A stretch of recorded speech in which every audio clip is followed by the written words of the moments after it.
Okay, so today I thought we would spend in review, and so let's see. So we've covered quite a bit. We've covered, pretty much the whole textbook. We've skipped a few sections here and there, but we learned a lot of different inference methods and statistical tests, and so I want to. Well, first, actually, let me back up and just talk about the final exam, kind of its format and what it'll look like. So you can expect approximately 55, maybe 54 multiple choice questions.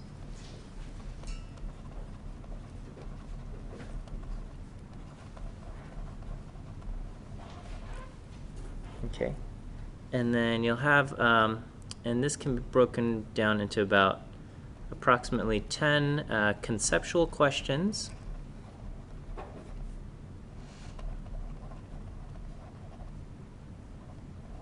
On statistical inference. Yeah.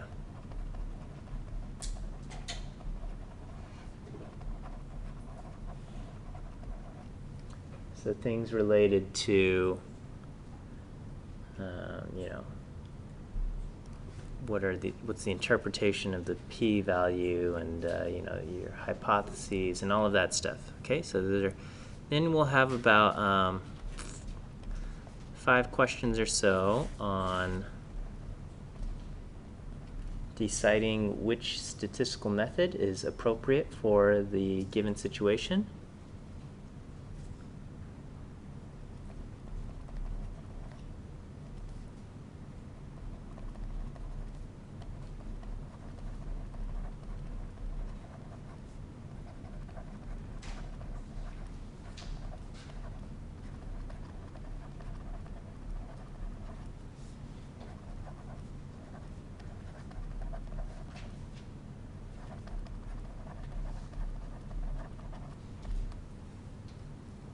Okay, and then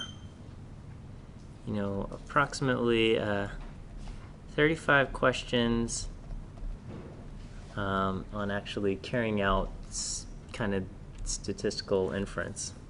Okay, so you'll have different questions, different scenarios, and questions related to solving or performing inference. Okay, and we've covered a bunch of different tests, and we'll talk about those. Okay, and then maybe about 5 kind of like miscellaneous questions related to the course.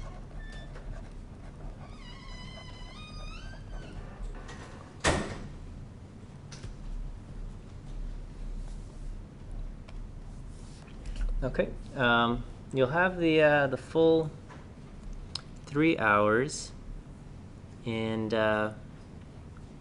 most students finish well within time. Yeah, there will probably be a couple students that takes the full amount of time, and that's fine. So you'll have 3 hours. Okay.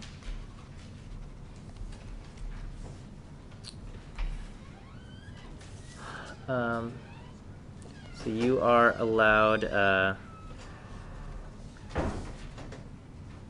so you should bring your reference tables.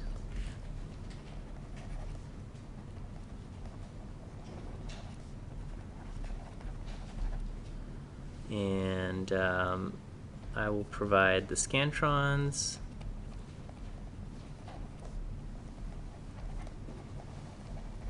Okay, and you are allowed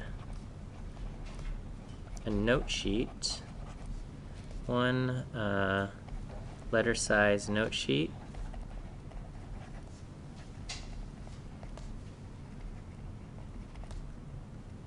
with writing on the front and back.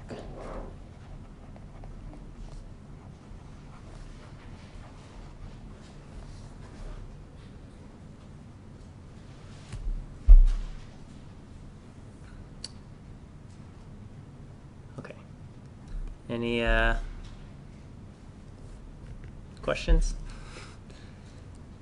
Is it kind of evenly, like, for example, the note sheet I had on my midterm? Uh-huh. Like, would all of that be useful, or is most of it going to be on the second half? Yeah, it's almost, yeah, the note sheet for your midterm probably not going to be very useful. Right. Okay?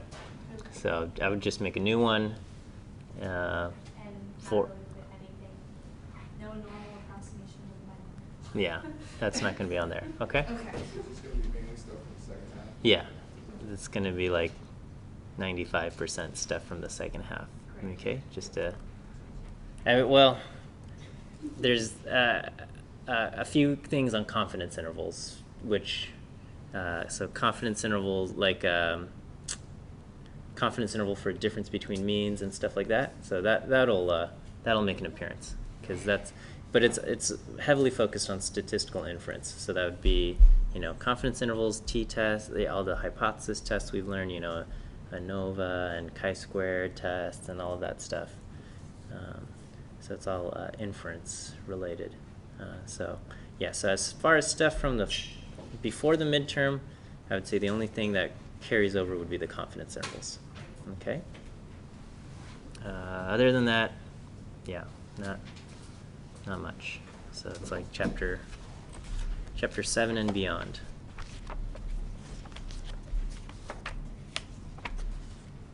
I guess, yeah. Well, chapter 6 and beyond. Okay. But yeah, no binomial or normal approximation to the binomial or stuff like that. No probability trees or I don't know what else. You don't have to calculate standard deviation by hand or I don't know what else you had to do. Nothing on R. Yeah, I'm trying to think. Yeah, I don't think so. Okay. All right. Okay. Okay, and then so yeah, we'll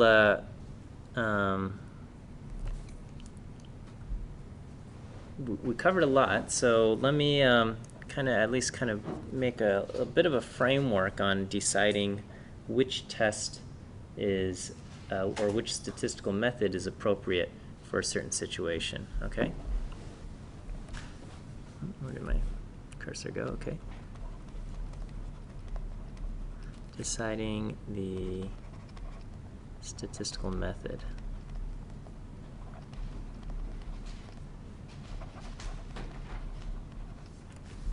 Okay. And so first we should ask, how is our data, the response, recorded? Okay.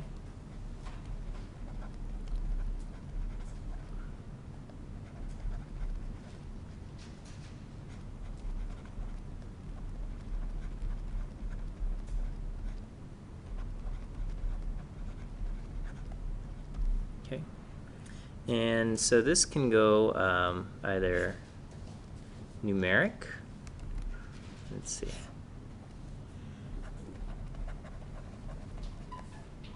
Or categorical.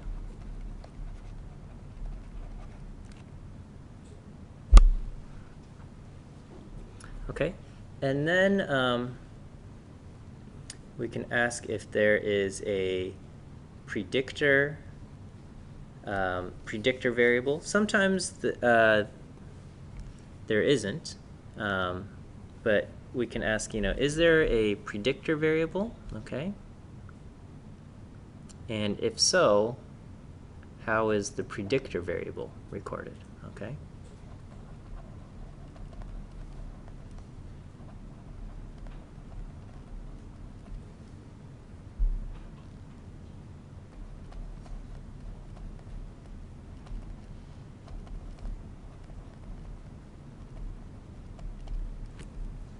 Okay, and so this is going to go into, you have a, let's see, numeric predictor.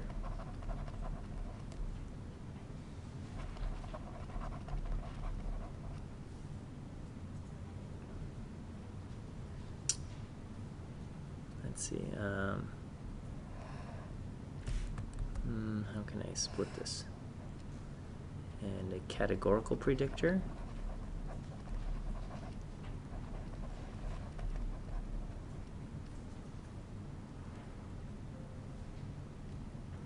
And then I suppose we can just say no predictor.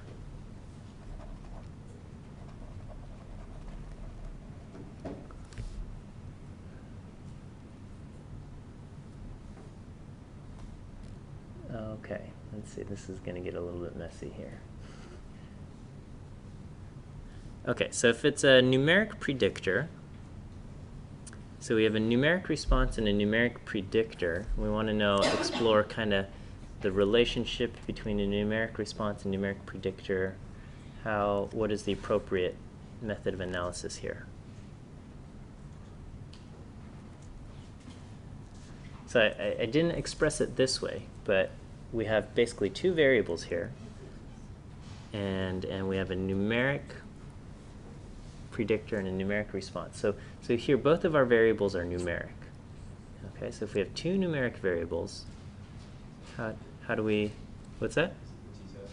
No, it's going to be, we want to know if there's a relationship between two numeric variables, and that's going to be correlation and regression. Okay?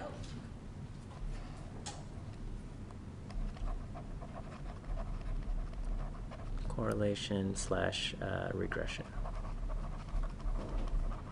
So that is to see if we have a relationship between two numeric predictors, or I mean two numeric variables, and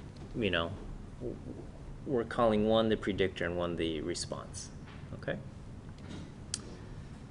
I'm going to come down here to say no predictor. Okay. If there's a no predictor, then it's just we're looking at one numeric variable all by itself, and we're trying to see what kind of inference or stuff we can say, what kind of conclusions can we make about the population based on just one numeric variable. So what do we apply there?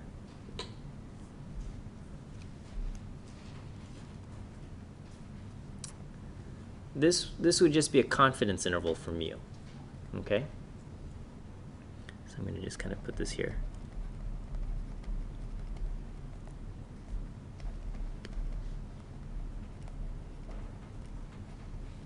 Okay, so it's just, we got it's a numeric variable, so that's why we're dealing with a mean mu, but we're not trying to see if there's a relationship or anything like that, so it's just the confidence interval around the mean, or regarding the mean, and we just say, we think the population falls within this plausible range of values here.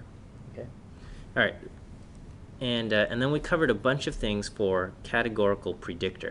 And I didn't express it as categorical predictor, but whenever we had two groups and we're looking at a numeric variable, so we're looking at a numeric variable and we're kind of comparing the values of the numeric variable in one group versus the values of the numeric variable in the other group, that can be thought of as we have a numeric response and kind of a categorical predictor where we end up with two groups there. Okay. So once we have a categorical predictor, we'll say how many groups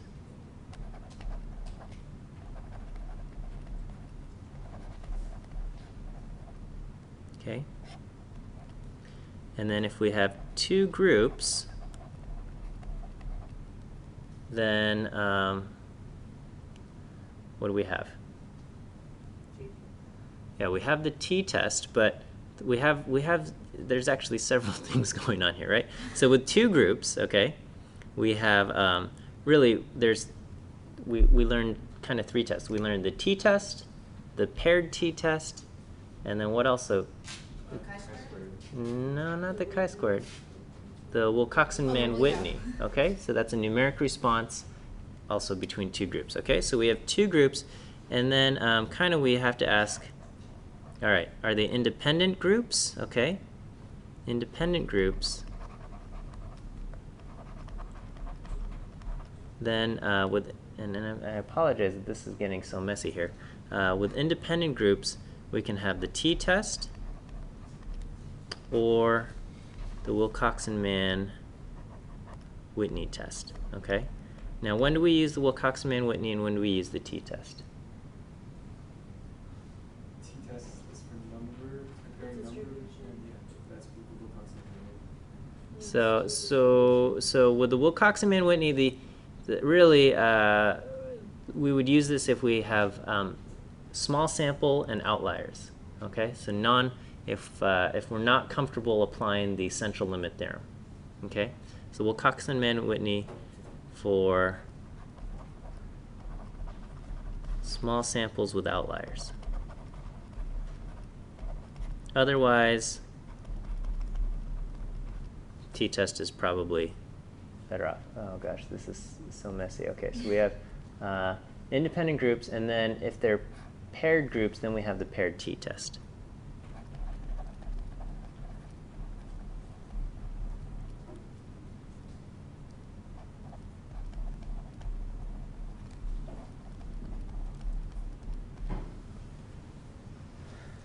Is that okay?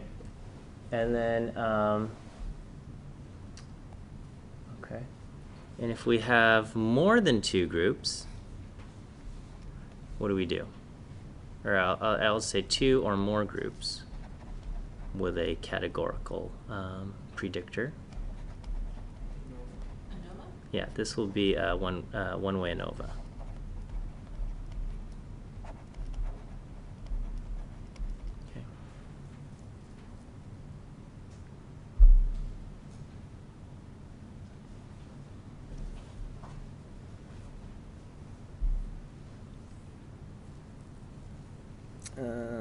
Okay.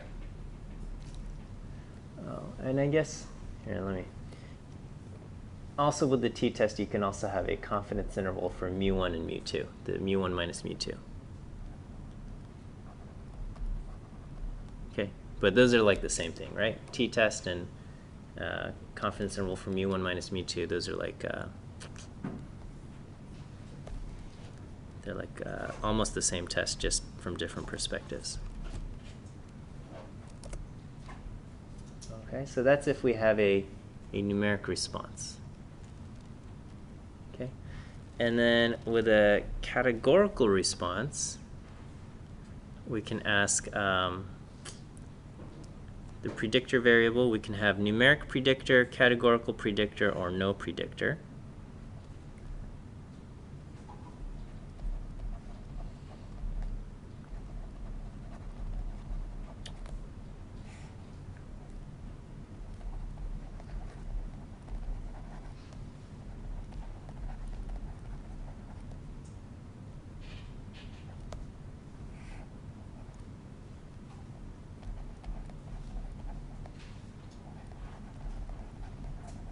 Okay, all right.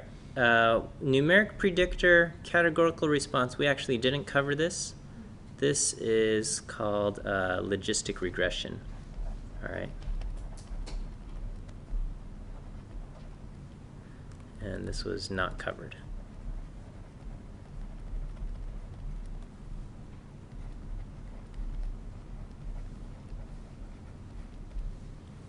But I feel like for completeness of this chart, well, and it's far from being complete, but just as far as things we've learned. Okay, no predictor, categorical response. What is this? Chi-squared what?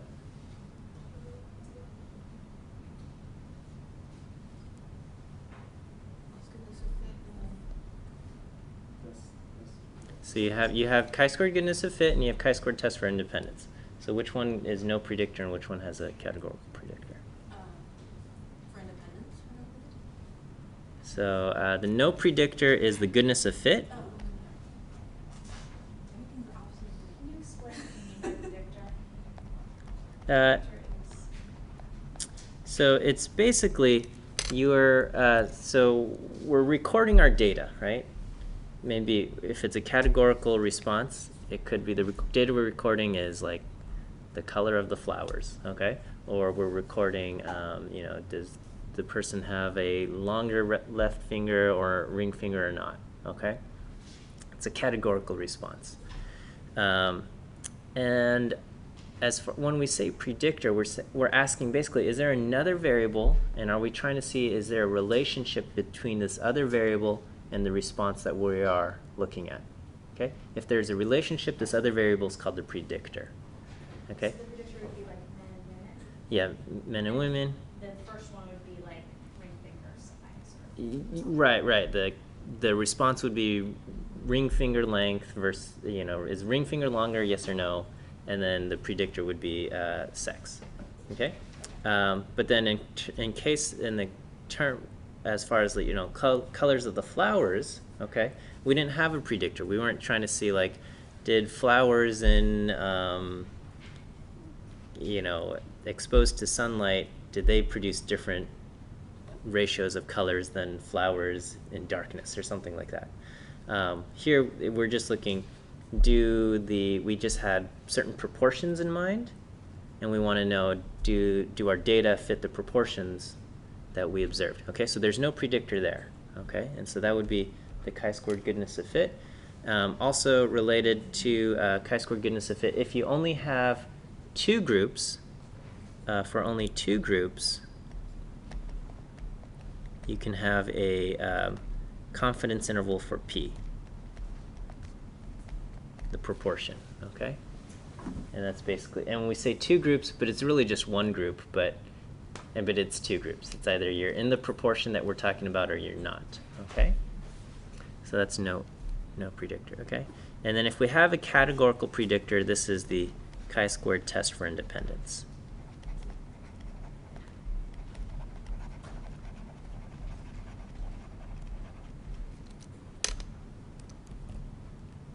And here we're trying to see if there's a relationship between a categorical response and another variable that's categorical, okay? And so that other variable we just call the predictor, okay?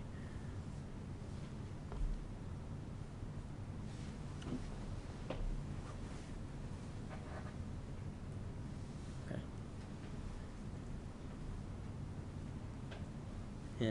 And there's kind of like a more detailed chart on page 594, somewhere in chapter 13.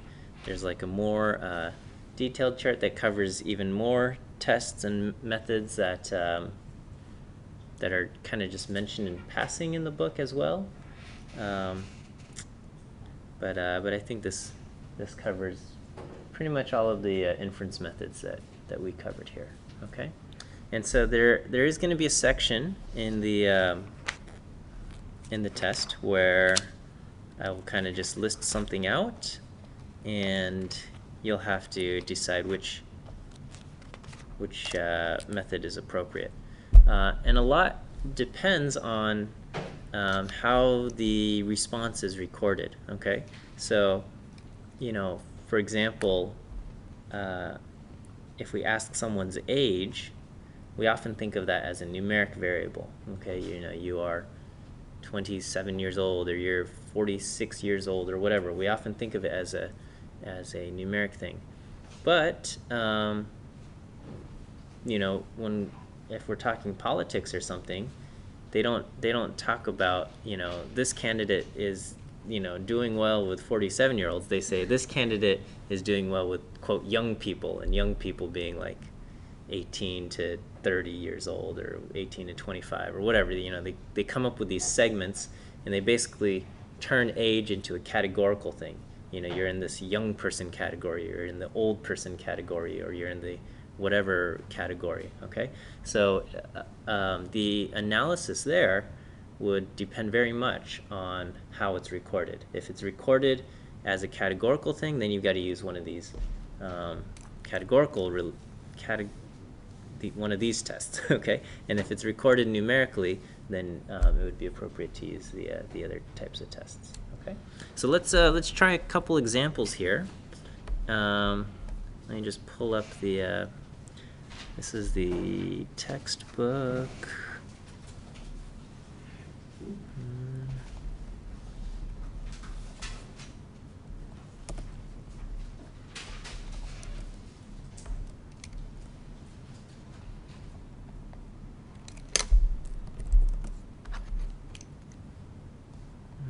Okay, let's try this.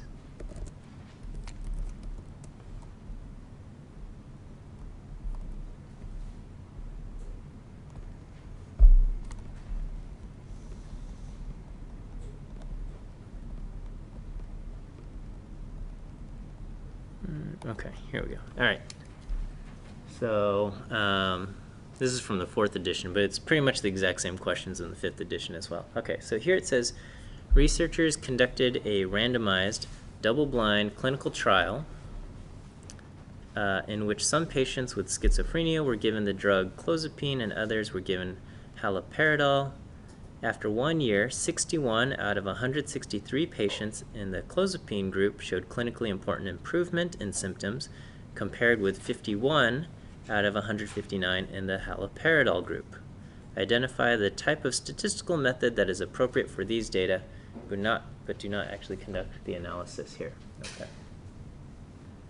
So think about this, okay? So we're looking at patients and we're seeing we gave some of them one drug and the other another drug, and then we're looking to see whether they improved or not. So what is the appropriate test or method here? Okay, so don't shout it out. We'll let everybody kind of come up with an answer here. Okay.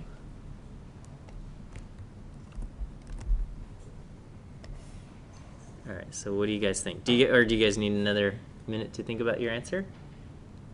Or are we good? We'll get the hang of this. Okay. All right. What do you guys think? Chi-squared test for independence. Chi-squared test for independence. Okay. We're looking at independence. Okay. Our response, what we're interested in is whether they improved or not. Improvement or no improvement. Okay, so this is categorical. Okay, and then the variable or quote predictor is drug 1 or drug 2. Okay, which drug? Also categorical.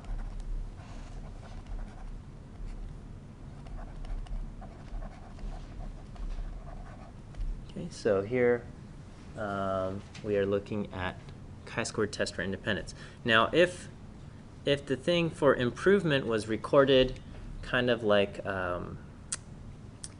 in the research article that we looked at, where you have this number associated with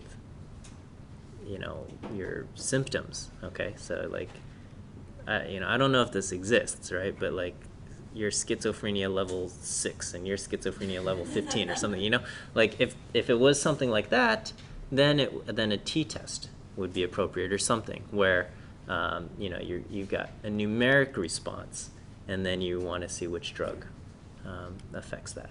Okay, but in this case here it's just, did they improve, yes or no? Okay.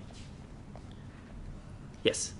I think we had a previous problem where it was 2 groups and their results were measured like on the scale of ADHD, the Johns board. Mm-hmm. So would the measure of improvement just be categorical because it's improvement or not, or would it be numerical because it's like their response is measured by a number?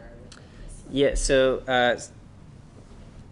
for the St. John's wort and the ADHD, the ADHD is recorded on a numeric scale, because it was, they said at baseline, when they started the thing, the average, number that they were assigned was, like 14.2. Right. So if it's recorded numerically, then a t-test would be important, or would be appropriate. Okay, but in this case, it was just, did they improve, yes or no, type of thing. So yeah, it very much depends on how it's recorded. Okay, let's look at this one. 13.2.3, it says a biologist collected data on the height measured in inches and peak expiratory flow, a measure of how much air a person can expire measured in liters per minute for 10 different women. Here are the data, okay, and they want to know, is peak expiratory flow related to height? What is the test that we should use here? Okay, so again, don't shout out your answer, but think about it.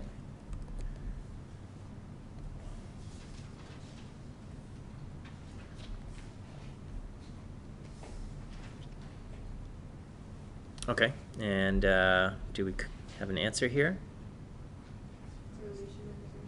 So this would be correlation and regression, exactly. So correlation slash regression, okay?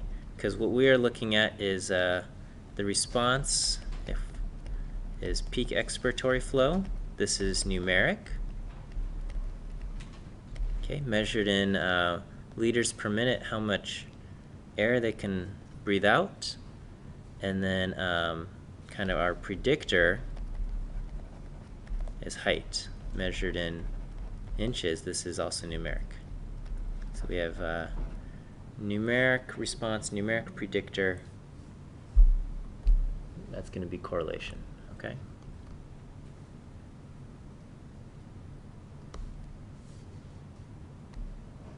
What would the if we were to do the actual test, what would the null hypothesis test be for this chi-squared test for independence? Our null hypothesis would be what?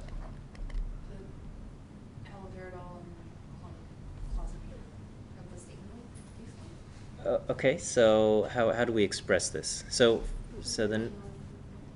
There's no relationship. Okay. So one would just be to say improvement and drug are independent. That would be a way to say it. Improvement and drug are independent. That's how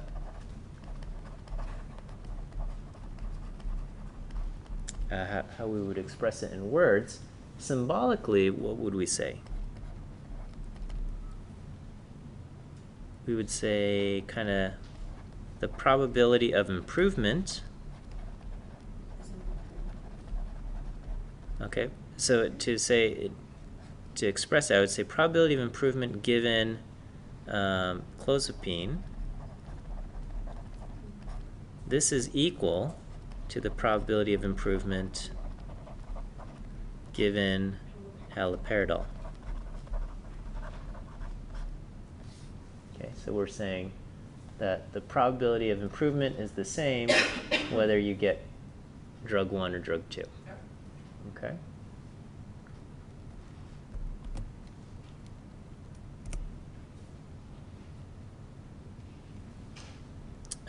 For this one, how would we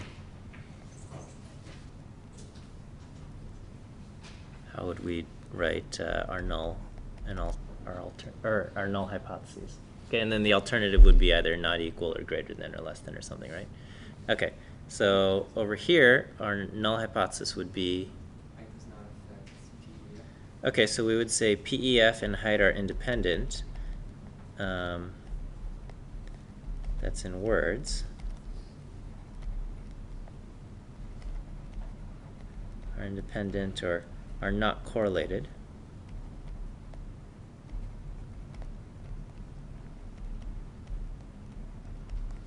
Okay, and symbolically we would write what?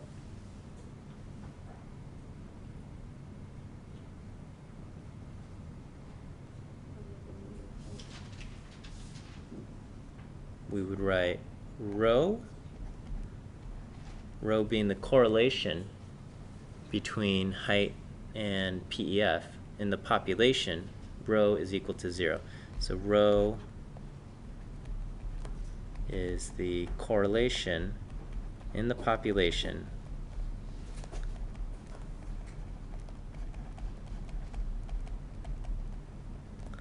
between height and PEF.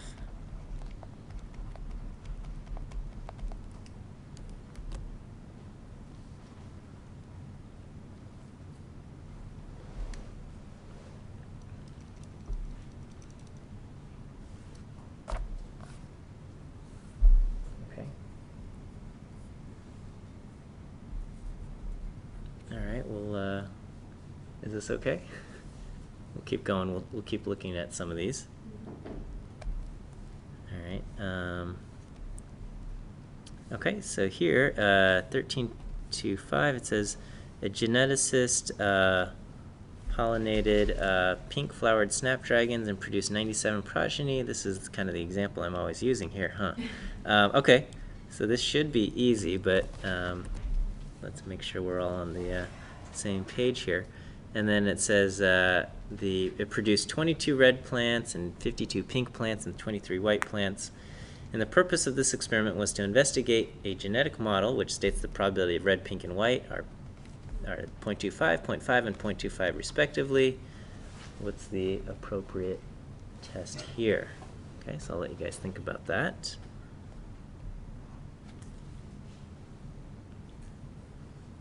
Okay, so what's the appropriate test here? Goodness of fit. Goodness of fit, chi-squared goodness of fit.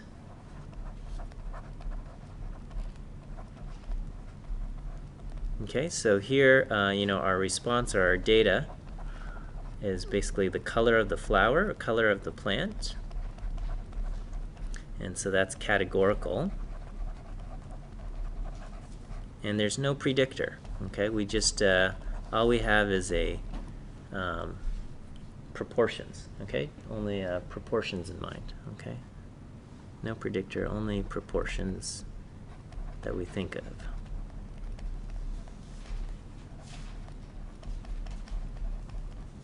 Okay, so we only have proportions that we expect.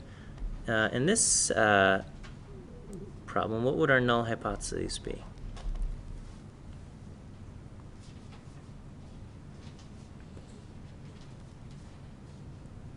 Our data does not match our predicted distribution.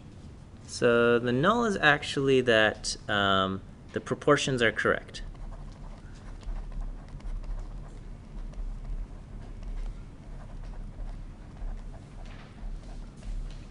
And that would, and symbolically we would write, the probability of red is 0.25, and the probability of pink is 0.5,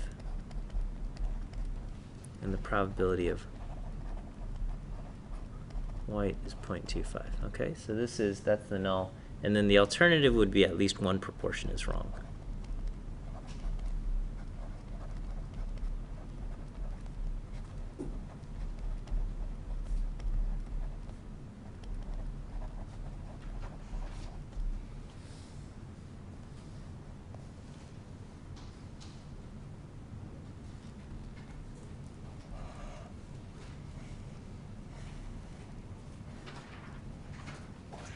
Okay, so actually, I'm going to skip 13.2.7 because it's just got it's a little. We'll go to 13.2.8 here.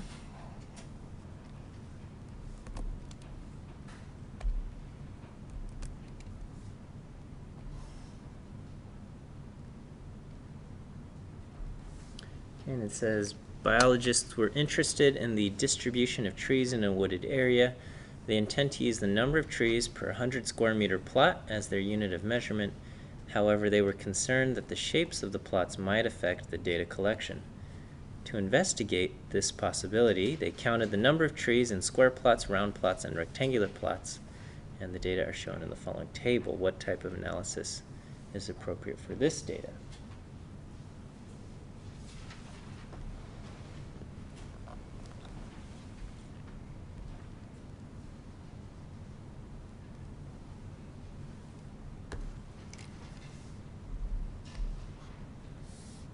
Okay, what do we think here? Let's see. Yeah, this would be one-way ANOVA. Okay.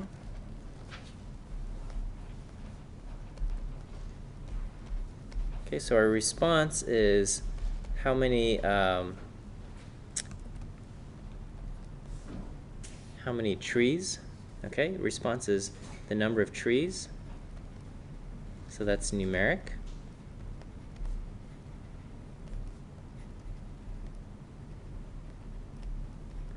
in our predictor, what we are looking to see that, is it affected by this, and this would be the shape, and that's categorical.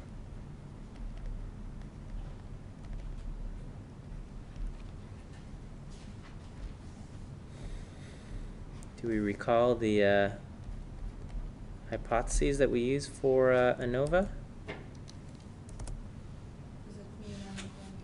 Yeah, all three groups have the same mean, so mu1 is equal to mu2 equal to mu3, and the alternative would be at least one mean is different.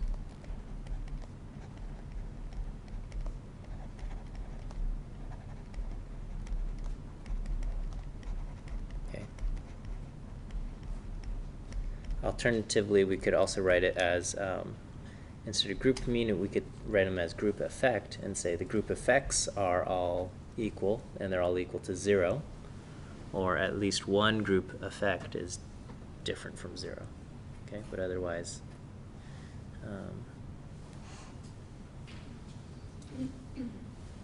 we have this.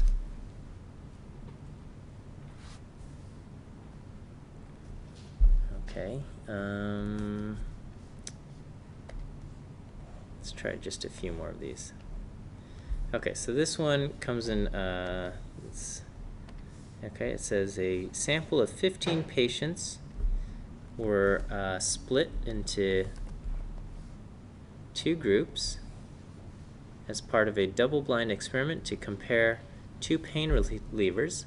7 patients in the first group were given Demerol and reported the following number of hours of pain relief. Okay, and then the other group were given an experimental drug and reported these numbers for pain relief.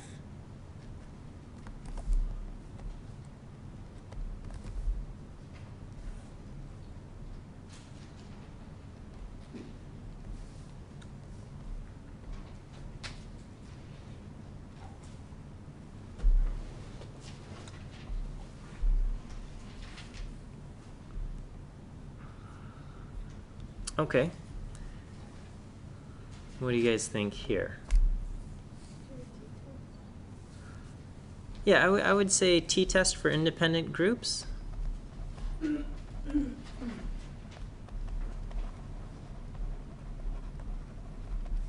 Okay. So, response, the data is, hours of pain relief, which is numeric.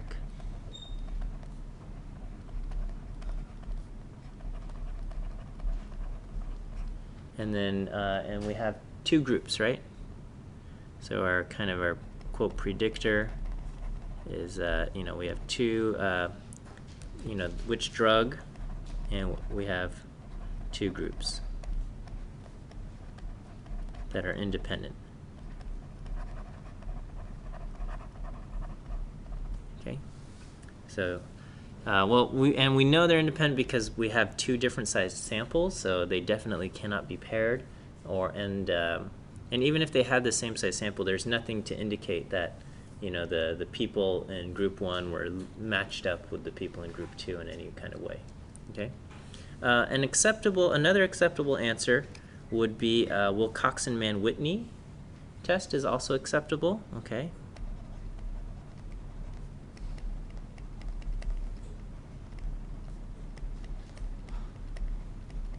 Okay, and I would say, if you consider some of these numbers to be outliers, and, looking at this, I wouldn't really say, but, I guess you could try to establish upper and lower fences and see if any of the numbers are outliers, and then you can go from there, yeah. So this question is on test and it's like multiple choice. Would it be like really obvious if it was a Yeah, I would try to make it very obvious if there's outliers or not. Okay, this is kind of a bit of a judgment call, and it's are you comfortable applying the central limit theorem to this set of data, and if you are, then this is fine. Okay, if you feel like the conditions for the central limit theorem have been violated, then you would say Wilcoxon-Mann-Whitney is the test to use. Okay, so yeah, in an exam setting, I would I would try to make it obvious. But in real life, it's never super obvious, okay? It's just, you just look at this and you go, well, I think, and then you try it out, okay? Then you can do the upper and lower fence. Yeah, there's a few ways to decide if outliers are present, and the one that we've learned in this class is Q1, Q3, figure out your upper and lower fences, do any of your data points fall outside of the fences, okay? So, if we were to do that, 1, 2, 3, 4, 5, 6, 7, yeah, lower fence at 4, upper fence at 6. Yeah, 13 could be considered an outlier. I don't know. It's hard to say. Okay, 8, 7, 7 plus. Yeah, maybe. So, if you feel outliers are present,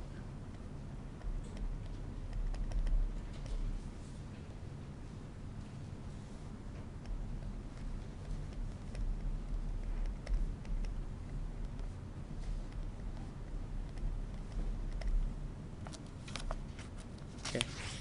Otherwise, yeah, t-test is fine. T-test for independent groups. Okay, yeah, let's see. I think that's good. Okay, and then, all right, and then here's one. I'm not going to bother copying it, but here it says patient was conducted, and they got before and after tamoxifen was given, and they measured the microvessel density. Okay.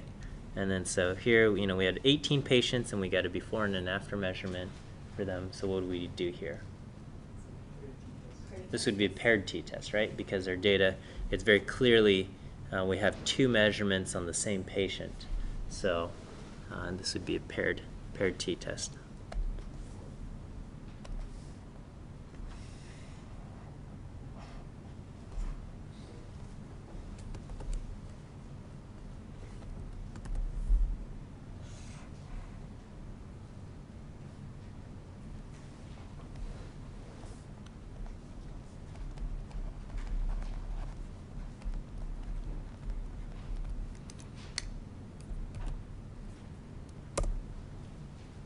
Okay, so I think that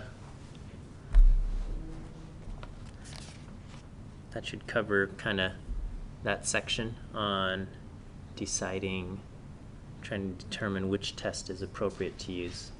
Okay? All right. Okay, so maybe I'll spend some time kind of just reviewing some of the things I think are important for the conceptual section, okay? And,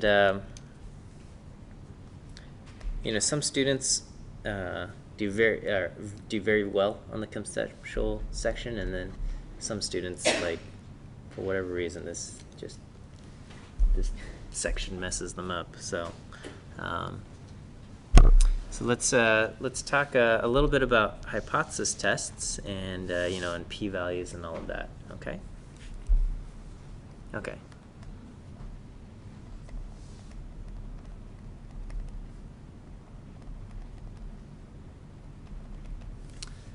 All right. So, what is a p-value?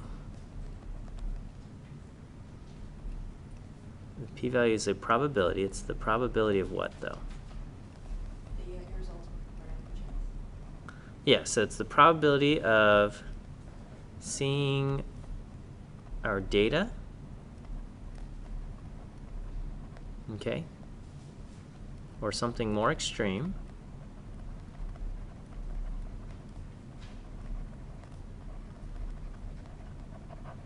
okay, and we can say by random chance, or more specifically, it's if we assume the null hypothesis is true.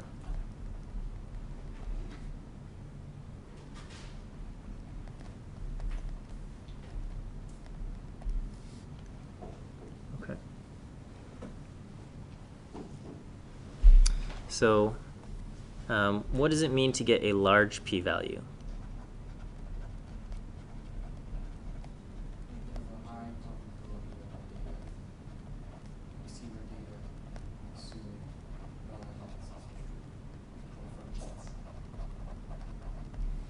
Okay. So yeah, so a large p-value means that if the null hypothesis is true, or even if the null hypothesis is true,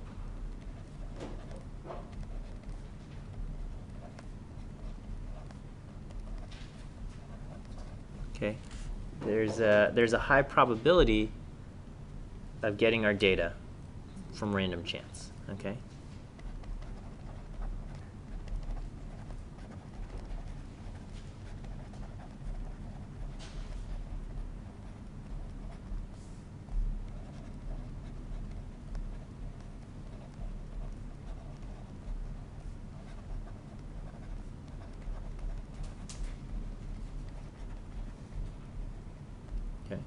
And so this means, we can't ignore the possibility that our data is just something that resulted from random chance. Okay, so we do not want to ignore the possibility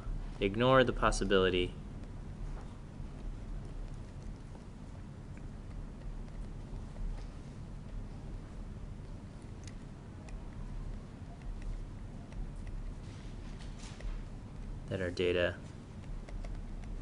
is a result of chance. Okay?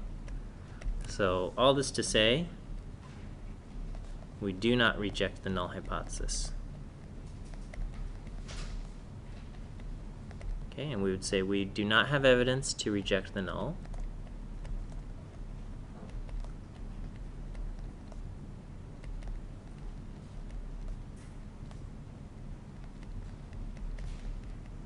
Okay, and we could also say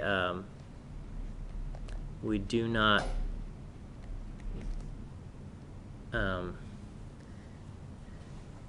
accept the alternative.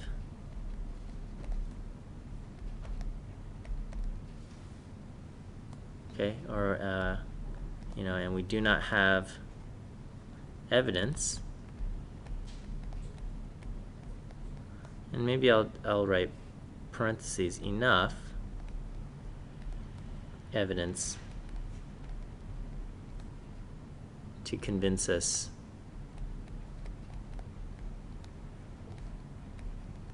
that the alternative is correct. Okay. Again, a large p-value does not prove that the null hypothesis is true.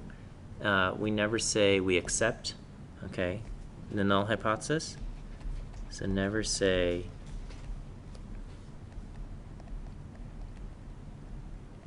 we accept the null.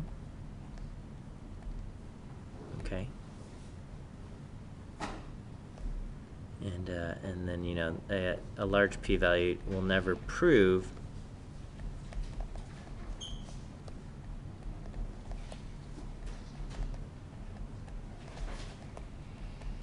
that the null hypothesis is true.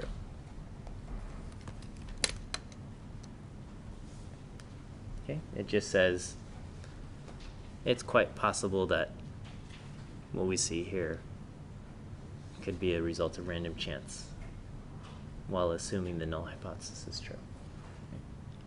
All right, and then, okay, on the other hand, a small p-value is just kind of the flip of all of this, okay?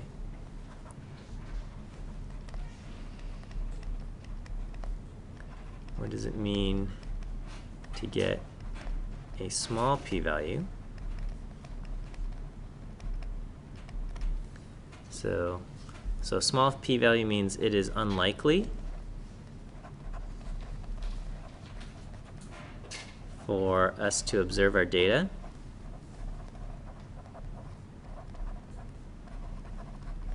from random chance if the null hypothesis is true. Okay, and so this tells us that we are willing to kind of ignore the possibility that our data is a result of random chance?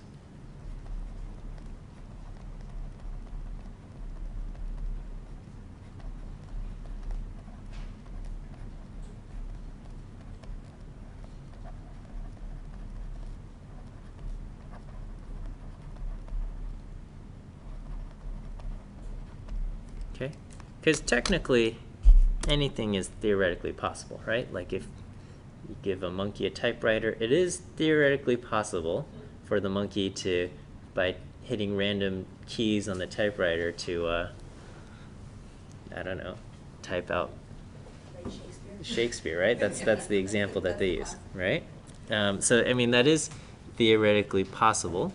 But if that were to happen, most likely we would conclude not that that the you know, the odds of the universe happen to align in a certain way, but rather, you know, somebody cheated and stuck in the works of Shakespeare somewhere along the way or something like that.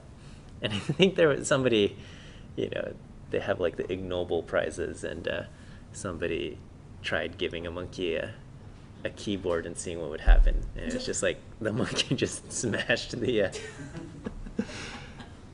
there was no no actual typing, just destruction of the keyboard. So Other unmentionables too. oh yeah, did all sorts of, you know, Ever see the result? not so anyway, so we're willing to ignore the possibility that our data is a result of random chance, and therefore we thus conclude, or we thus reject the null hypothesis. Okay, and we say we have evidence to reject the null.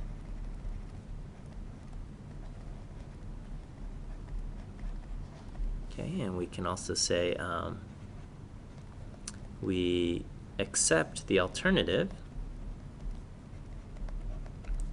or we say we have evidence to accept or support the alternative.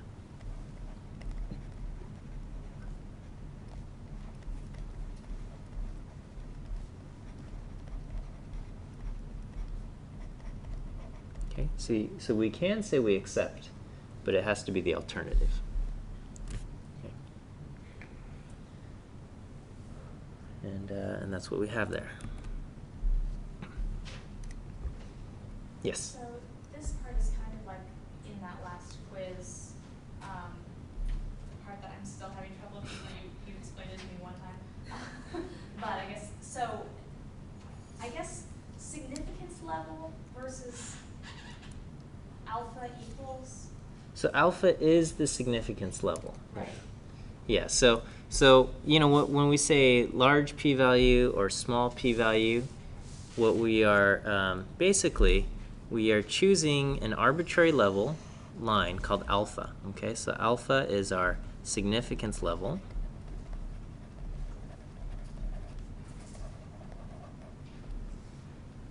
Okay, and then, you know, basically if the p-value is larger than alpha, then we say our p-value is large. Okay, and if the p-value is smaller than alpha, we say our p-value is small. And basically all of these conclusions, so the large p-value means it is likely for us to observe our data for random chance, and therefore we're not willing to ignore that possibility, et cetera, et cetera. All of that goes with what happens when the p-value is greater than alpha. So p-value greater than alpha indicates, you know, we feel our p-value is large.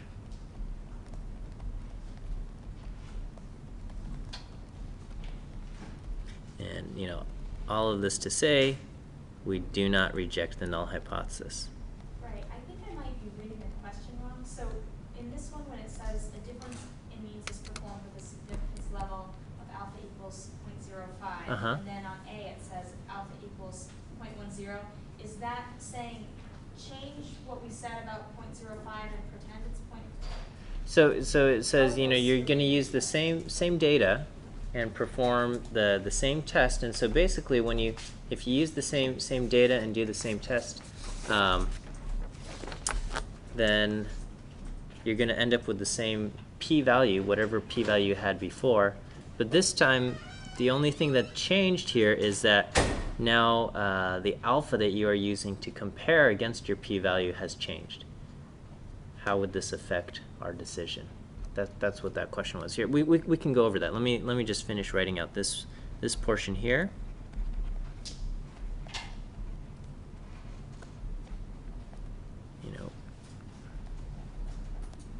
So if our p-value ends up being less than alpha, this means we feel our p-value is small, and so there's all of this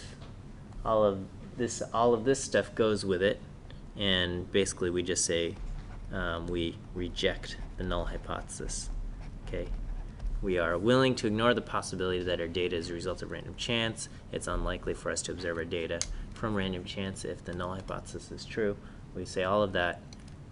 But essentially it boils down to saying we reject the null, okay? Meaning that it's unlikely for us to see our data from random chance alone while the null hypothesis is true. Therefore, we come to the conclusion that the null hypothesis is not true. Okay, so yeah, we can review those those questions from that last quiz that maybe tripped us up. So it said, so you perform a hypothesis test to see if there is a difference between means.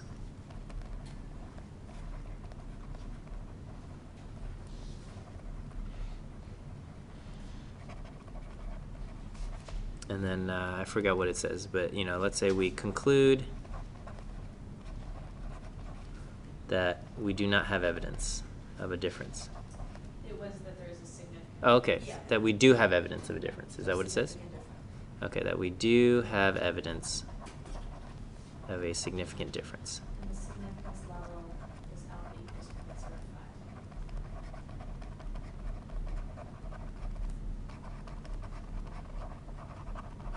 Okay, and so and in this case, alpha is equal to 0.05. Okay, so from here, what we know is that these statements combined just tell us there's a few things. Our null hypothesis was that mu1 equals mu2. Our alternative was that there's a difference. Mu1 does not equal mu2.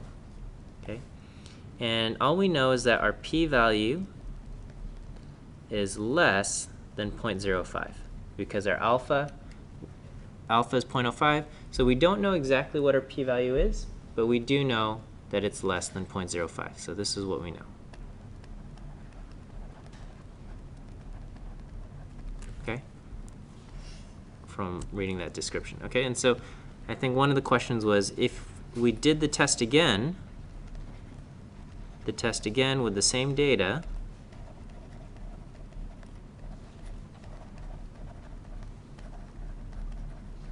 but let's say alpha was equal to 0.10, what would happen? Okay, so with the same data, we would get the exact same p-value. Okay, again, we don't know exactly what it is, but we do know that it's less than 0.05. Okay, Okay, so it's asking you to replace 0.05 with 0.10. Right. So we get the same p-value. Okay. We don't know what that is, but we do know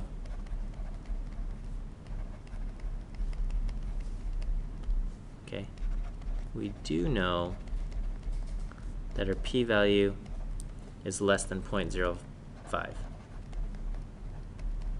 Okay, so whatever it is, our p-value is also less than 0.10, our new alpha. Okay, so this means we still reject. And we would still have evidence of a difference at the 10% level. Okay. On the other hand, if we did the test again, but this time we used alpha equal to 0.101, okay, in this scenario, it's the same test, but now alpha is equal to 0.01, okay, we don't know if the p-value is smaller than 0.01. It could be 0.03, which would lead us to reject the null at the 5% level, but lead us to not reject. So we don't know what it is. We don't know if the p-value is bigger or smaller than 0.01.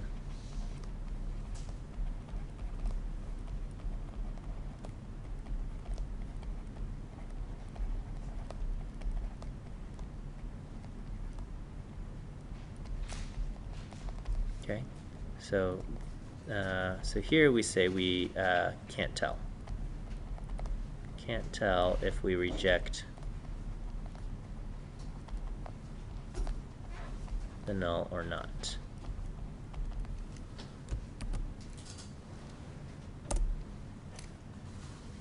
Is that okay? All right.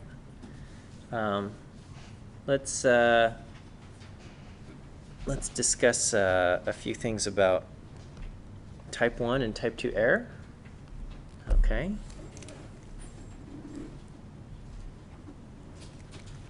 All right, so what is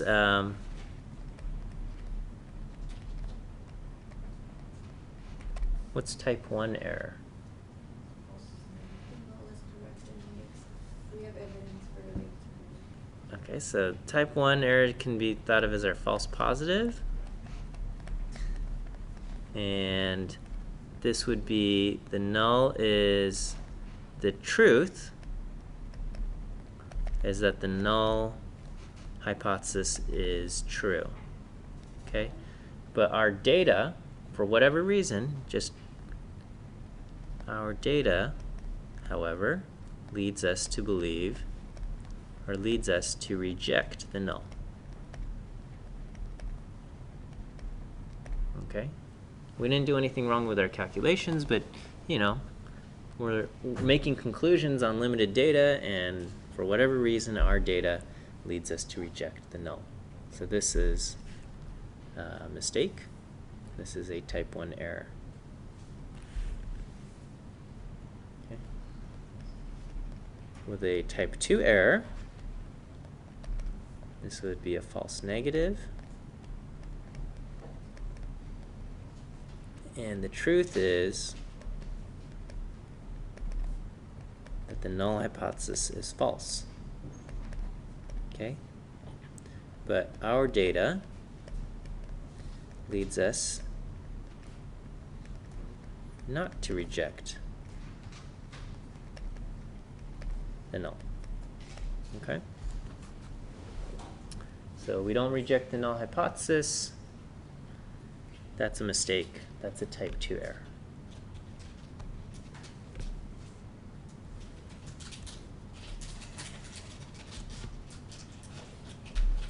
Okay, so let's imaginary scenario here. All right, so let's say there's like maybe STD testing, okay? And with testing, basically, patients are assumed to not have a disease unless they show symptoms or something, and or whatever. Yes. Just to double check, type 1 error is determined by alpha and type 2's beta. So yeah, the probability of a type 1 error is alpha, and it is determined by alpha because we get to choose alpha. Okay. Probability of type 2 error is beta, but we don't really get to choose beta. Okay, this is this depends on a lot of different factors. Okay, including the alpha that we choose, including how much data we've collected, including the difference between the reality and the null hypothesis and all of this, okay? What we call the effect size. So all of that stuff goes into probability of type 2 error, whereas type 1 error, alpha, like we get to choose that, okay? Okay, so with STD testing, you know, we assume that patients are healthy, patients are disease-free, unless they show symptoms otherwise.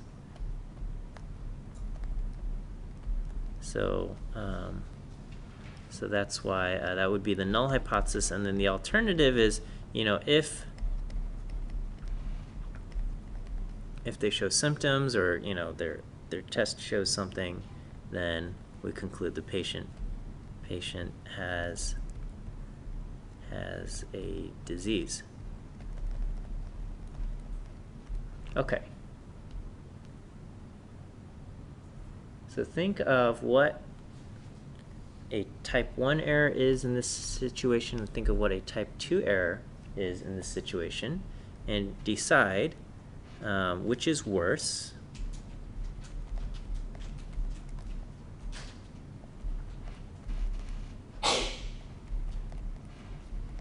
So I mean, ideally, we don't make any errors, okay? Ideally, anytime there's a healthy person, they get cleared as healthy. Anytime there's a person carrying the disease, they are flagged as such, okay? Which one is worse, type 1 error or type 2 error? And because of that, do we choose large or small alpha?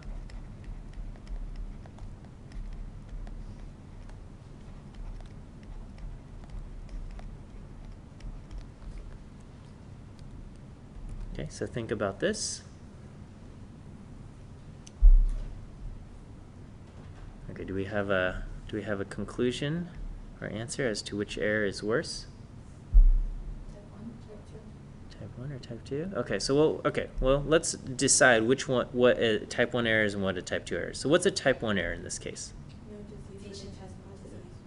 So We think they don't. so the type 1 is the null hypothesis is true, meaning the patient is disease-free, but we conclude otherwise, okay? So patient disease-free,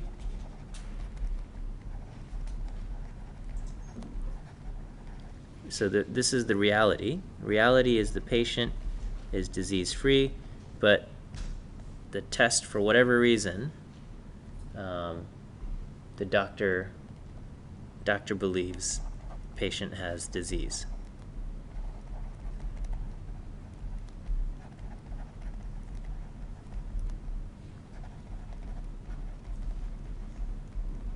Okay, so that's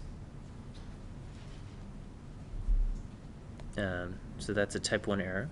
Okay, in type 2 error, the reality is that the null hypothesis is false, meaning that the patient has the disease.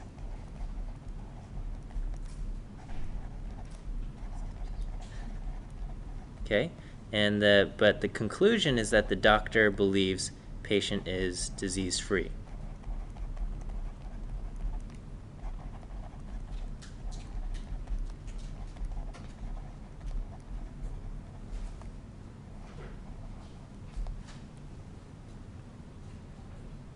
Okay, now both of these are not good. Okay, we don't want to make either type of error, but I think we would agree that one of these errors is worse than the other. Okay, and that would be the type 2 error is worse. Okay, it would be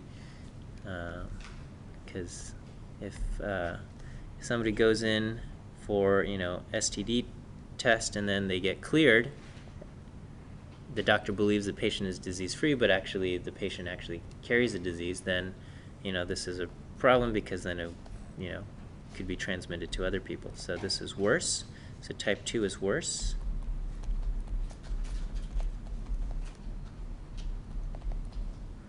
Okay, and so in this case, do we want a large alpha or a small alpha?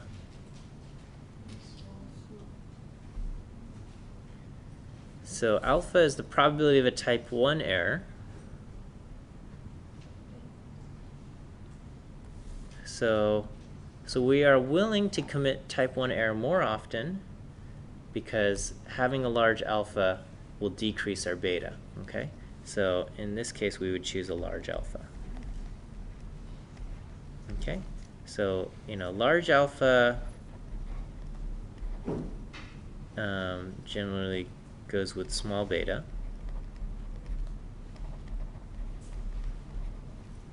Okay, and then small alpha means you commit type 1 error less often, but that goes with large beta. Thank you.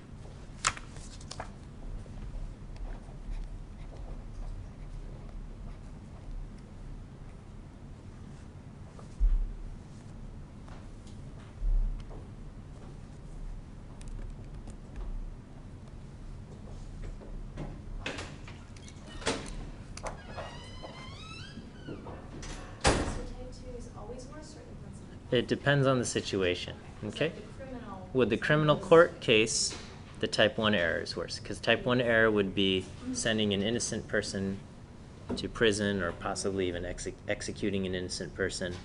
And type 2 error would be letting a guilty person go free. Now, we don't want either of those, but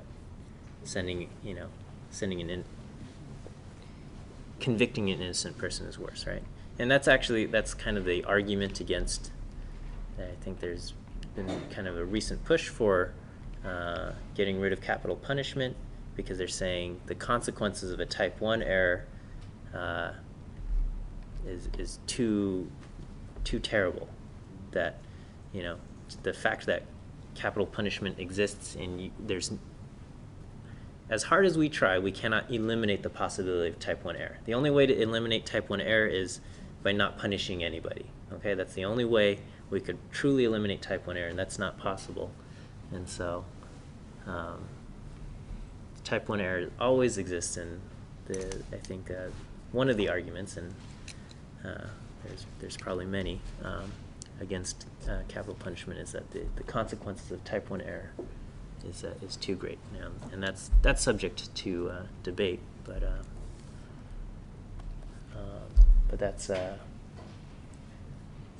think I saw a commercial that directly said, like, the the risk is too or whatever is too terrible. So the large alpha, small alpha, which ones they go with, those are constant, like even with the criminal, or does that switch also? yeah, so with a criminal case, we would want to use a small alpha because we don't want to commit type 1 error. And so in court they say you want to be sure beyond a reasonable doubt before convicting someone. Okay. Yeah. But those rules, small alpha goes with large beta, Mhm. those stay the same, just Yeah. which one is worse changes. Right. Which one is worse it should affect your choice of alpha. Okay. Now, to get published in journals, there's this default that alpha is 0.05, and we don't really think about it. But yeah. So, but for like pharmaceutical companies, sometimes there's different ways people develop drugs. Okay, and one way is they begin to understand a certain mechanism within the body, and they try to design a drug that targets that mechanism directly. Okay, and then another method is, let's just see what happens, and then they just try all sorts of different chemical combinations, generally on lab animals, and they just try out all these different things and say, oh, we noticed this kind of funny thing. And they use a very large alpha in this initial screening process. They just say, like, anything that seems a little bit strange, we want to know about it. And then they say, oh, this compound seemed to have this effect or side effect in these animals. Let's hone in on that. Okay, so they have this initial kind of test with just this huge alpha, and they just try to see anything strange that happens. And then once they think something exists, then they perform more tests with a smaller alpha until they can be confident that this chemical seems to produce this effect in whatever, animals or people or whatever it might be. Yeah. Just to comment on that, they also combine the two, so that once they hone in on a chemical, they make changes to the chemical to increase its efficacy. Right. Like when they start to like if they see, like, oh, this seems to be having this effect, they try to understand the mechanism and then try to work on that as well. Yeah, but there's a few different approaches, right? So a lot of medicine is accidental, right? Like it's just like a side effect that we weren't expecting. Hey, we can use it as such, or like. Or Rat poison and hair growth. rat poison and hair growth. Okay, so minoxidil. Yeah, I didn't realize. Huh? Well, yeah, like injecting Botox, right? That's like the botulism toxin that's gonna like in any greater quantities totally will paralyze you and or kill you. But oh, I guess it gets rid of wrinkles. So Well, they use it for treatment with rehab patients too. Yeah. So it's consistent. yeah. So yeah. It's science. Okay. Why don't we take a short break here, and then we'll cover more on review.